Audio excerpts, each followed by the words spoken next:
the unforgiving mountains of Afghanistan, where the thin air makes every breath a struggle and every shot a gamble, most snipers consider anything beyond 1,500 meters an act of faith rather than skill. The world record for the longest confirmed sniper kill stood at 2,475 meters. A shot so extraordinary it seemed to touch the very limits of what human precision could achieve. But on a windswept ridge overlooking the Helmand Valley, a figure in desert camouflage was about to shatter every assumption about the impossible. The CheyTac M200 intervention rifle, a weapon so powerful it could punch through engine blocks, lay steady against a makeshift bipod. Through the scope's crosshairs, a target moved barely visible to the naked eye over 4,012 meters away. What happened next would not only rewrite the record books but would also reveal a story of extraordinary skill, unbreakable determination, and a shot that defied the very laws of physics as most understood them. This is the true account of that legendary moment, and the remarkable person who pulled the trigger. Captain Sarah Mitchell had always been different. Growing up on a ranch in Montana, she learned to shoot before she could properly ride a bicycle. Her father, a Vietnam veteran turned cattle rancher, recognized something special in his daughter's steady hands and unwavering focus. While other children played video games, Sarah spent hours perfecting her aim with an old bolt-action rifle, picking off prairie dogs at distances that made seasoned hunters shake their heads in disbelief. The military had been calling her name since high school. Sarah excelled in mathematics and physics, understanding trajectory calculations and wind compensation in ways that seemed almost intuitive. When she enlisted in the Army at 18, her recruiters initially tried steering her toward intelligence or communications. A woman in combat arms was still relatively uncommon, and sniper school seemed like an impossible dream. Sarah proved them all wrong during basic training. On the rifle range, she consistently outshot seasoned drill sergeants and male recruits who had been hunting since childhood. Her groupings were tight enough to cover with a quarter, even at maximum range. Word of her exceptional marksmanship spread quickly through the training command. After completing advanced individual training, Sarah volunteered for every challenging assignment available. She pushed through airborne school, where she learned to maintain shooting accuracy even after the disorienting experience of parachuting from aircraft. The physical demands never fazed her. Years of ranch work had built the kind of functional strength that couldn't be replicated in any gym. When the opportunity for sniper school finally arose, Sarah faced skepticism from instructors who had never trained a female candidate. The course was notorious for its 90% failure rate, breaking down even the most confident soldiers through weeks of sleep deprivation, extreme physical stress, and impossibly demanding shooting standards. Sarah approached each challenge methodically. While other candidates grew frustrated with missed shots, she analyzed every variable: wind speed, humidity, barrel temperature, even the rotation of the earth.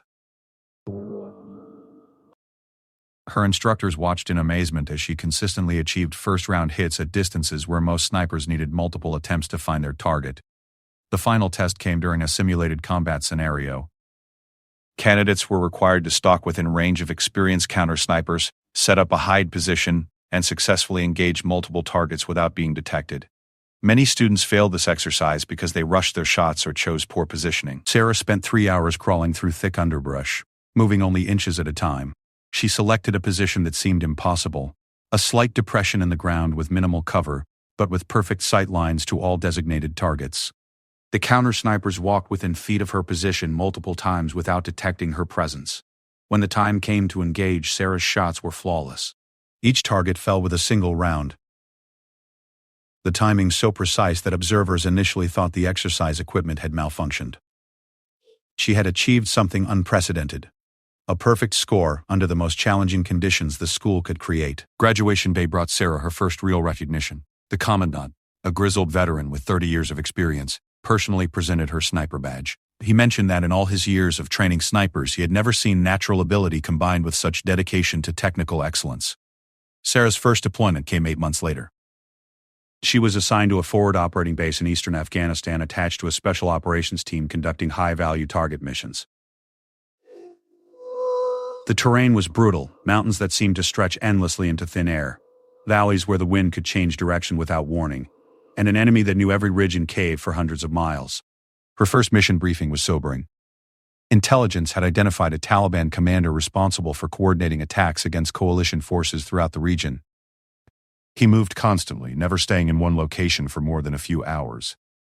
Previous attempts to capture or eliminate him had failed, partly because he rarely exposed himself at distances conventional weapons could reach effectively. Sarah studied the terrain maps for hours, calculating sight lines and potential shooting positions. The target's known routes took him through areas where the closest feasible shot would be well over 2,000 meters, beyond the effective range of standard sniper rifles. She requested access to the unit's CheyTac M200 intervention system, a rifle capable of engaging targets at extreme distances. The team leader initially hesitated. The CheyTac was a specialized weapon system that few soldiers had experience with. Its .408 caliber rounds were devastatingly powerful but required precise understanding of ballistics at extended ranges. One miscalculation could mean not only a missed shot but potentially revealing their position to enemy forces. Sarah spent the week before the mission familiarizing herself with every aspect of the CheyTac system. She studied the ballistics tables until she could recite trajectory data from memory. She practiced with the rifle's unique recoil characteristics, learning to maintain sight picture even with the massive forces generated by each shot. More importantly, she began developing her own atmospheric calculation methods. Standard military ballistics charts assumed certain environmental conditions, but the mountains of Afghanistan presented variables that no textbook could account for. Sarah created her own formulas, factoring in altitude effects, temperature variations, and the complex wind patterns that occurred in mountainous terrain. The night before the mission, Sarah cleaned and prepared her equipment with ritual precision. Each component of the rifle system was inspected, cleaned, and tested. She hand-selected her ammunition, examining each round for imperfections that might affect accuracy. Her teammates watched with a mixture of admiration and bewilderment as she performed calculations that seemed more suited to a physics laboratory than a combat zone. As dawn approached, Sarah felt the familiar calm that always preceded a challenging shot. She had trained for this moment through countless hours on the range, through sleepless nights studying ballistics, through every difficult decision that had brought her to this point. The mountains of Afghanistan awaited, and somewhere in those peaks, a target moved who had no idea that death was approaching from an impossible distance. The mission would begin in 3 hours, and Sarah Mitchell was ready to make history. The helicopter insertion happened under cover of darkness, the rotors barely audible as the modified Black Hawk approached the drop zone. Sarah and her 5-man team fast-ropped onto a barren mountainside 12 kilometers from their target area. The pilot immediately lifted off, leaving them in the profound silence that only exists at high altitude in the middle of nowhere. Team leader Master Sergeant Jake Rodriguez had handpicked each member of this unit. Besides Sarah, the team included Communications Specialist Corporal Mike Chen, Medic Staff Sergeant Tony Williams, Forward Observer Sergeant First Class David Park, and Explosive Ordnance Specialist Sergeant Lisa Torres. Each had proven themselves in dozens of operations throughout Afghanistan and Iraq. The trek to their observation position would take 6 hours across some of the most challenging terrain in the world. They moved in single file, Sarah carrying the CheyTac system broken down into manageable components. The rifle weighed nearly 30 pounds without ammunition, and at 9,000 feet elevation, every ounce felt doubled. Rodriguez had spent weeks planning this operation with military intelligence analysts. Their target, known by the code name Viper, was a Taliban commander whose network had been responsible for over 40 coalition casualties in the previous 6 months. He moved through a network of caves and safe houses, coordinating attacks via encrypted radio communications that intelligence services had recently learned to intercept. The intercepts revealed that Viper would be meeting with weapons suppliers at a compound in the valley below their planned position. The meeting was scheduled for approximately 1,100 hours, giving the team a narrow window to identify and engage the target. After the meeting, Viper would disappear back into the cave systems where even drone strikes had proven ineffective. As they climbed higher into the mountains, Sarah felt her breathing become more labored. The thin air affected everyone differently, but she had trained extensively at altitude during mountain warfare school. She focused on maintaining steady oxygen intake while carrying the heavy rifle components, knowing that fatigue could affect shooting accuracy more than any other factor. The team reached their overwatch position at 0430 hours. Rodriguez selected a rocky outcropping that provided excellent concealment while offering clear sightlines into the valley below. Sarah immediately began setting up the CheyTac system, assembling the rifle with practiced efficiency even in near-total darkness. Through her scope, the target compound appeared as a small cluster of buildings nestled against a cliff face. Intelligence reports indicated that Viper typically used the northernmost building for meetings, positioning himself where he could quickly escape into caves if threatened. The distance from Sarah's position to the compound measured exactly 4,012 meters, according to her laser rangefinder. Chen established communications with headquarters while Park began calculating wind speeds and direction using specialized meteorological equipment. The morning air was relatively calm, but mountain weather could change rapidly and unpredictably. Sarah would need constant updates on atmospheric conditions to make the calculations necessary for an accurate shot at this extreme range. Sarah opened her ballistics notebook and began working through the mathematics. At 4,012 meters, her round would travel for nearly 5 seconds before impact. During that time, gravitational drop would pull the bullet several meters below the initial trajectory. Wind drift could push the round multiple meters left or right. Even the rotation of the Earth would have a measurable effect on bullet flight at this distance. Standard military ballistics charts only provided data out to 2,000 meters. Beyond that range, Sarah was working with formulas she had developed herself, tested on ranges back in the United States but never proven in actual combat conditions. The .408 caliber round from the CheyTac system maintained supersonic velocity well beyond conventional rifle cartridges, but environmental factors became exponentially more significant at extreme distances. As dawn broke over the mountains, Sarah could see the compound clearly through her scope. The buildings appeared tiny, barely distinguishable from the rocks surrounding them.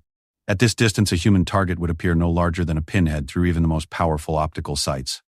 Rodriguez received word from intelligence that electronic intercepts confirmed the meeting was still scheduled for 1100 hours. Viper would likely arrive 30 minutes early, conducting security sweeps before allowing his subordinates and the weapons suppliers to enter the compound. This pattern had been consistent across previous meetings that intelligence services had monitored. Sarah spent the waiting hours refining her calculations and preparing for the shot. She checked and rechecked every component of the rifle system, ensuring that nothing could interfere with accuracy. The rifle's bipod was adjusted precisely to account for the angle of the mountainside.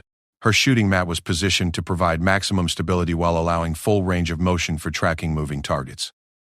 At 0930 hours, Park reported the first signs of activity around the compound. Through high-powered binoculars, he could see figures moving between the buildings. Sarah adjusted her scope's magnification and began scanning for targets, though identifying specific individuals at this range would be nearly impossible until they remained stationary for extended periods. The first challenge came when Sarah realized that atmospheric conditions were changing more rapidly than anticipated. A weather front was moving through the valley, bringing shifting wind patterns and temperature variations that would affect bullet trajectory. She had to continuously recalculate her firing solution as conditions evolved. At 10:15 hours, Chen intercepted radio traffic indicating that Viper had arrived at the compound ahead of schedule. Sarah could see a figure moving between buildings, but positive identification at this range required patience and careful observation. She had to be absolutely certain of her target before taking a shot that would reveal their position and likely trigger immediate enemy response. Through her scope, Sarah watched as the figure moved to the northern building and took position near a window. The individual's movement patterns matched intelligence profiles of Viper's known behavior. He typically positioned himself where he could observe approaches to the compound while remaining ready to escape if necessary. Rodriguez made the final decision regarding target identification based on multiple factors including movement patterns, timing, and the figure's apparent authority over other individuals in the compound. At 10:42 hours, he gave Sarah authorization to engage when ready. Sarah settled into her shooting position and began her final preparations. The shot she was about to attempt had never been successfully made in combat conditions. If she missed, the team would have to extract immediately under likely enemy fire. If she succeeded, she would set a record that might never be broken while eliminating one of the most wanted Taliban commanders in the region. The wind speed was holding steady at 8 miles per hour from the west. Temperature had stabilized at 42 degrees Fahrenheit. Sarah made her final ballistic calculations and adjusted her scope accordingly. The target remained in position near the window, apparently conducting the security sweep that intelligence had predicted. Sarah controlled her breathing, slowing her heart rate and entering the meditative state that every sniper must achieve before a critical shot. The crosshairs settled on the target, and she began applying slow, steady pressure to the trigger. In 15 seconds, she would fire the shot that would either make history or become a catastrophic failure that endangered her entire team. The moment of truth was approaching, and everything depended on calculations, equipment, and skills that had never been tested under these extreme conditions. Sarah's finger found the trigger's breakpoint, that precise moment where just a few more ounces of pressure would send the .408 caliber round on its impossible journey. She had fired thousands of rounds in training, but never at a distance that challenged the very limits of what ballistics experts considered possible. At 4,012 meters, she was attempting something that existed more in the realm of theory than practical application. The CheyTac rifle felt solid against her shoulder, its weight providing stability in the thin mountain air. Through the scope, her target remained in position near the compound window, apparently unaware that death was approaching from a distance so great that the sound of the gunshot would arrive several seconds after the bullet's impact. Park whispered wind readings through the team's communications system. Wind holding steady 8 miles per hour, westerly. Temperature 42 degrees. Humidity 30%. These measurements fed into Sarah's final calculations, adjustments she made almost instinctively after years of studying ballistics in extreme conditions. Sarah's breathing slowed to the rhythm that every sniper learns to control. Inhale, exhale, natural respiratory pause, and in that moment of perfect stillness, the trigger broke with the precision of a Swiss watch. The CheyTac's massive muzzle brake redirected the blast, but even with hearing protection, the sound was tremendous in the thin mountain air. The recoil drove the rifle back against Sarah's shoulder with enough force to bruise, but she maintained sight picture through the scope, tracking the point where her bullet should impact. At this distance, she would have nearly 5 seconds to observe the round's flight and confirm the result. The .408 caliber bullet left the muzzle at 3,300 feet per second, carrying nearly 9,000 foot-pounds of energy. Within the first 100 meters, it was already beginning its complex dance with physics, gravity pulling it downward while wind resistance slowed its forward progress. The thin air at altitude affected drag calculations in ways that no computer model could perfectly predict. Rodriguez watched through binoculars, counting seconds and calculating approximate time of flight. Chen monitored radio frequencies, listening for any indication that enemy forces had detected their presence. Williams prepared medical supplies in case they faced return fire during extraction. Torres checked escape routes and prepared charges that could delay pursuit if necessary. After what seemed like an eternity but was actually 4.8 seconds, Sarah saw the impact through her scope. The figure near the compound window suddenly collapsed, dropping out of sight behind the building's wall. The bullet had found its target across a distance that defied conventional understanding of rifle capabilities. Target down, Sarah reported quietly into her microphone. Impact confirmed. Rodriguez immediately began coordinating extraction procedures. Intelligence intercepts suggested that enemy quick reaction forces could respond to their position within 20 minutes. The team needed to move immediately to reach their pickup zone before Taliban fighters could organize an effective pursuit. As they prepared to leave their overwatch position, Chen intercepted frantic radio communications from the compound below. Enemy forces had discovered their commander's body and were beginning search procedures to identify the source of the attack. Communications revealed confusion and disbelief. They couldn't comprehend how an attack had originated from such an impossible distance. Sarah disassembled the CheyTac system with the same precision she had used to assemble it, securing each component in its protective case. The rifle had performed flawlessly, but the success of the shot depended on far more than equipment. Her calculations had proven accurate under conditions that pushed the boundaries of ballistic science. The team began their movement to the extraction point, traveling over terrain that would challenge even experienced mountain climbers. They had to cover 6 kilometers in under 2 hours while carrying full combat loads and avoiding detection by increasingly active enemy search teams. During the movement, Sarah reflected on what she had just accomplished. Military ballistics experts had long debated whether accurate shooting was possible at distances exceeding 3,500 meters. She had just proven that with proper training, equipment, and conditions, a skilled sniper could engage targets at ranges previously considered impossible. The extraction helicopter arrived precisely on schedule, its crew having monitored radio traffic confirming the mission's success. Intelligence analysts would later determine that Sarah's shot had eliminated one of the most effective Taliban commanders in the region, disrupting a network responsible for coordinating attacks across multiple provinces. As the helicopter lifted off from the mountainous terrain, Sarah looked back at the compound where her target had fallen. The distance seemed incomprehensible from this perspective.